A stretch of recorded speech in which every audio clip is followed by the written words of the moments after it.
আমি আপনাদেরকে শয়তানের একটা চালাকির কথা বলছি, শুনুন। মনে করুন আপনার অফিসে যেতে দেরি হয়েছে এবং দেরি করার জন্য আপনার বস রাগ হয়ে আছেন। অফিসে আরও অনেক মানুষ আছে। আপনি এরকম সময় কি করেন? আপনি সকলের নজর এড়িয়ে নিজের টেবিলে গিয়ে বসেন। আপনি তখন বসের সাথে দেখা করতে চান না। অথবা মনে করুন একটা বাজে রিপোর্ট কার্ড নিয়ে আপনি বাড়ি ফিরলেন। যখন আপনি ক্লাস 6 বা 7-এ খারাপ রিপোর্ট কার্ড নিয়ে আসেন, তখন আপনি চুপিসারে ঘরে ঢুকবেন। কোনো আসসালামু আলাইকুম নেই, কোনো কিছু নেই। চুপিসারে ঢুকে আপনি ঘুমের ভান করে পড়ে রইলেন। মা যদি জিজ্ঞেস করে আজকে স্কুলে কি হলো, আপনি তখন বলবেন তেমন কিছু না। আপনি যখন কাউকে হতাশ করেন তখন তার থেকে দূরে দূরে থাকেন, এটাই স্বাভাবিক। এই ক্ষেত্রে যখন আমরা অশ্লীল কাজ করি, নিজেদের উপর জুলুম করি, তখন আমরা কাকে হতাশ করি? আল্লাহ আজ্জা ওয়া জাল্লাকে। আপনি আল্লাহকে অসন্তুষ্ট করেন, শয়তান তখন এর সুযোগ নেয়। আপনার কাছে এসে সে বলে, তুমি এখন আবার সালাহ পড়তে যাবে?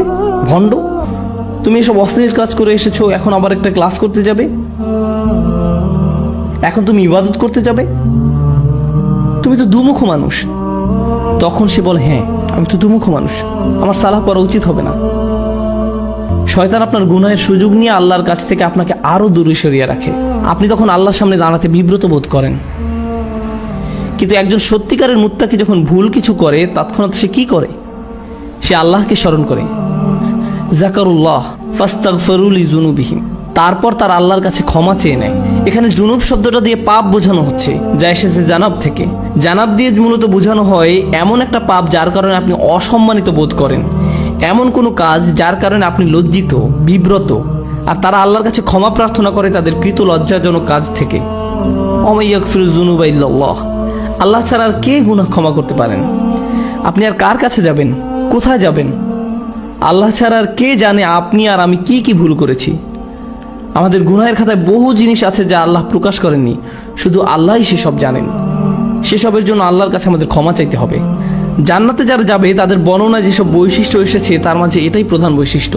উলাইকা লাহুম জান্নাতুন তাজরি মিন তাহতিহাল আনহারু খালিদিনা ফিহা, তাদের জন্য প্রতিদান হলো তাদের পালনকর্তার পক্ষ থেকে ক্ষমা এবং জান্নাত, যার তলদেশে প্রবাহিত হচ্ছে প্রস্রবণ। এখানে যে শেষ কথাটি আপনাদের আমি বলবো, আমার ফ্যামিলির সাথে একবার শপিং মলে গিয়েছিলাম। সেখানে এক মা তার ছেলেকে ভীষণ বকা দিচ্ছিলেন, আর ছেলেটা চিৎকার করে কাঁদছিল। মা ছেলেকে কষে একটা চড়ও বসিয়ে দিল। কিন্তু আপনি জানেন বাচ্চাটা তারপরও কার কাছে গেল? এরপরও বাচ্চাটা মাকেই ধরে রইল, তার মাকে ছাড়ছে না। চারপাশে সব কিম্ভূত কিমাকার বিশাল বিশাল অচেনা মানুষ, সে তাদের কাছে যেতে চায় না। যদিও তার মা তার উপর রাগ হয়েছে, হতাশ হয়েছে, তাকে বকা দিচ্ছে, কিন্তু তার আশ্রয় সুরক্ষা সে কার কাছে পাবে? তার মায়ের কাছেই। এই দৃশ্য আমাকে ভাবিয়েছে, সুবহানাল্লাহ। যখন আমি আপনি গুনাহ করি, যখন আমরা আল্লাহকে হতাশ করি, তার অবাধ্য হই, আমরা কার কাছে যাব? আমাদের আর কোথাও যাওয়ার আছে? আমাদের আর কোথায় যাওয়ার আছে?